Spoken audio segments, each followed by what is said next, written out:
Assalamualaikum warahmatullahi wabarakatuh. Apa kabar sahabat Ilyasa? Semoga tetap dalam lindungan Allah Ta'ala. Profil Syekh Imam Nawawi Al-Bantani. Kelahiran: Abu Abdul Mukti Muhammad Nawawi bin Umar bin Arabi Al-Jawi Al-Bantani atau yang biasa disapa dengan panggilan Syekh Imam Nawawi Al-Bantani dilahirkan di Tanara, Serang, Banten, pada tahun 1230 Hijriah, 1813 Masehi. Ayah beliau, Syekh Umar Al-Bantani merupakan sosok ulama yang masih punya hubungan nasab dengan Maulana Syarif Hidayatullah atau Sunan Gunung Jati Cirebon, hingga sampai kepada Rasulullah SAW.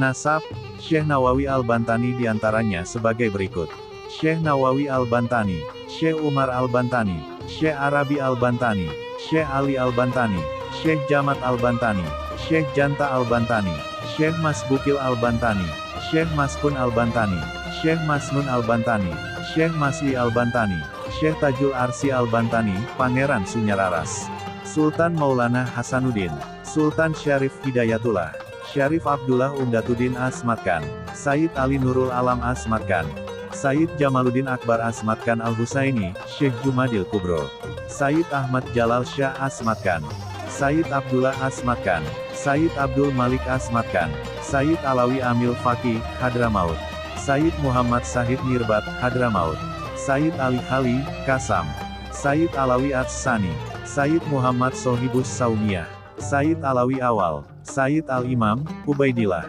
Sayyid Ahmad Al-Muhajir, Sayyid Isa Nakib Ar-Rumi, Sayyid Muhammad An-Nakib, Sayyid Al-Imam Ali Uradi, Sayyidina Jafar Sadik, Sayyidina Muhammad Al-Bakir, Sayyidina Ali Zainal Abidin, Sayyidina Husain, Sayyidina Ali bin Abi Talib dan Sayyidah Fatimah Az-Zahra binti Sayyidina Muhammad Shallallahu Alaihi Wasallam.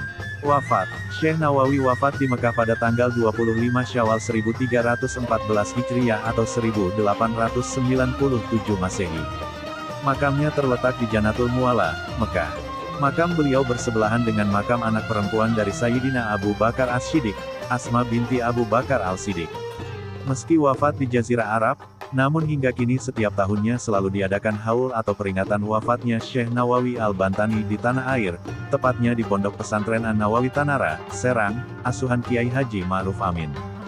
Haul Syekh Nawawi selalu ramai dihadiri para santri Nusantara, bahkan mancanegara. Pendidikan: sejak berusia 5 tahun, Syekh Nawawi sudah mulai belajar ilmu agama Islam langsung dari ayahnya.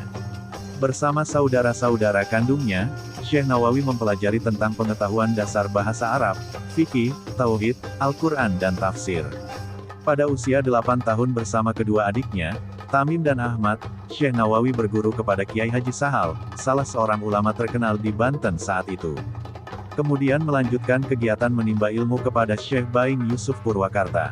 Di usianya yang belum genap 15 tahun, Syekh Nawawi telah mengajar banyak orang, sampai kemudian beliau mencari tempat di pinggir pantai agar lebih leluasa mengajar murid-muridnya yang kian hari bertambah banyak. Baru setelah usianya mencapai 15 tahun, Syekh Nawawi menunaikan haji dan kemudian berguru kepada sejumlah ulama masyhur di Mekah saat itu.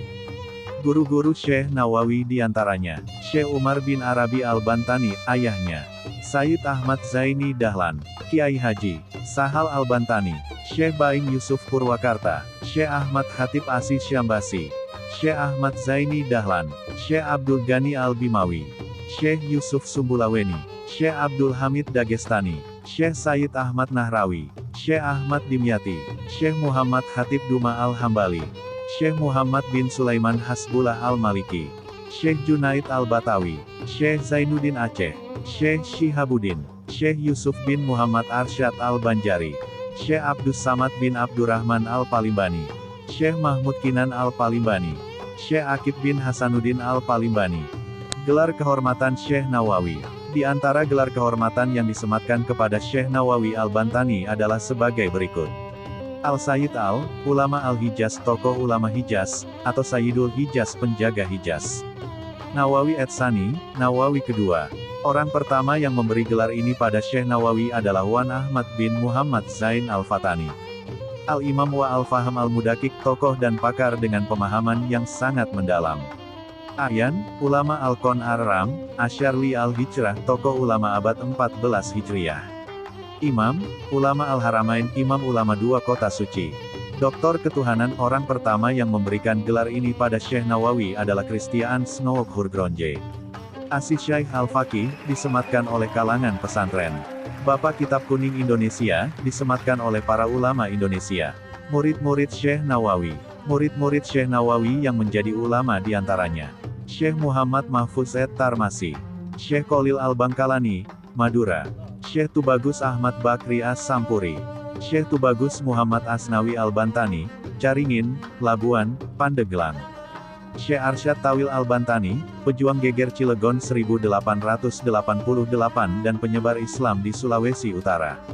Syekh Abu Al-Faid Abdus Satar bin Abdul Wahab Ad-Dahlawi, Delhi, India, pengajar di Masjidil Haram. Said Ali bin Ali Al-Habsi, pengajar di Masjidil Haram. Syekh Muhammad Zainuddin bin Badawi As-Sumbawi, Sumbawa, Nusa Tenggara Barat.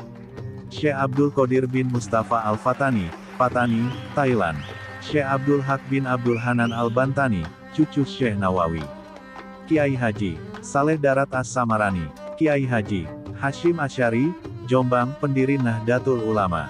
Kiai Haji Ahmad Dahlan, Yogyakarta, pendiri Muhammadiyah.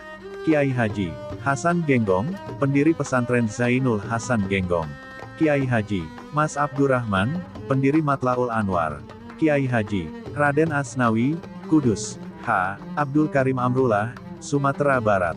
Kiai Haji Tahir Jamaluddin, Singapura. Kiai Haji Daud, Perak, Malaysia. Kiai Haji Hasan Asyari, Bawean. Kiai Haji Najihun, Mauk, Tangerang.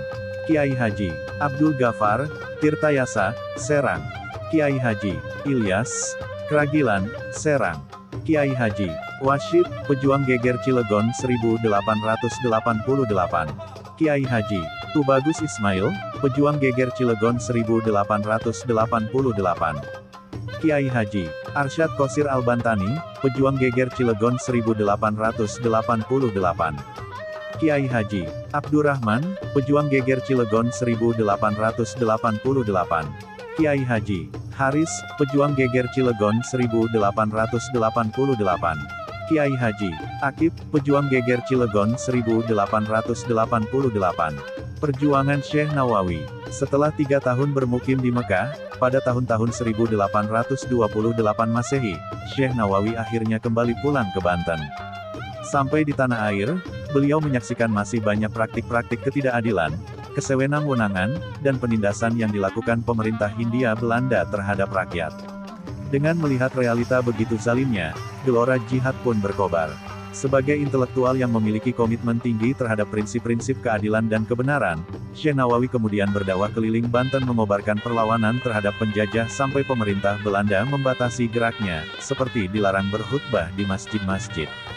Bahkan belakangan beliau dituduh sebagai pengikut Pangeran Diponegoro yang ketika itu sedang mengobarkan perlawanan terhadap penjajahan Belanda tahun 1825 sampai tahun 1830 Masehi, hingga akhirnya beliau kembali ke Mekah setelah ada tekanan pengusiran dari Belanda, tepat ketika puncak terjadinya perlawanan Pangeran Diponegoro pada tahun 1830.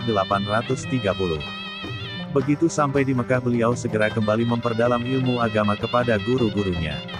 Syekh Nawawi mulai masyhur ketika menetap di Syib, Ali, Mekah.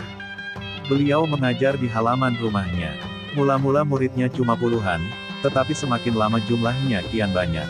Mereka datang dari berbagai penjuru dunia. Hingga jadilah Syekh Nawawi Al-Bantani sebagai ulama yang dikenal piawai dalam ilmu agama, terutama tentang tauhid, fikih, tafsir, dan tasawuf.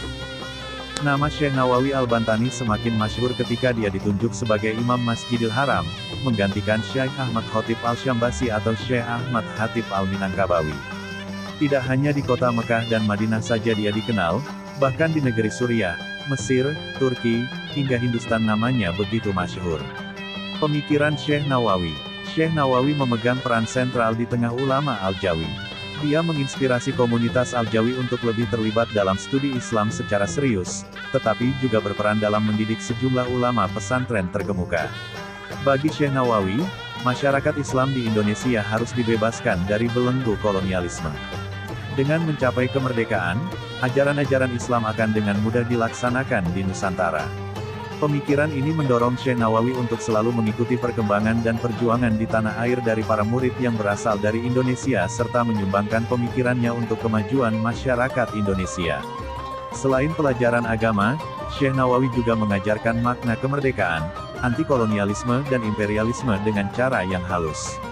Mencetak kader patriotik yang di kemudian hari mampu menegakkan kebenaran. Perjuangan yang dilakukan Syekh Nawawi memang tidak dalam bentuk revolusi fisik, namun lewat pendidikan dalam menumbuhkan semangat kebangkitan dan jiwa nasionalisme. Di samping itu, upaya pembinaan yang dilakukan Syekh Nawawi terhadap komunitas Al-Jawi di Mekah juga menjadi perhatian serius dari pemerintahan Belanda di Indonesia. Produktivitas komunitas Al-Jawi untuk menghasilkan alumni-alumni yang memiliki integritas keilmuan agama dan jiwa nasionalisme, menjadi kekhawatiran tersendiri bagi Belanda.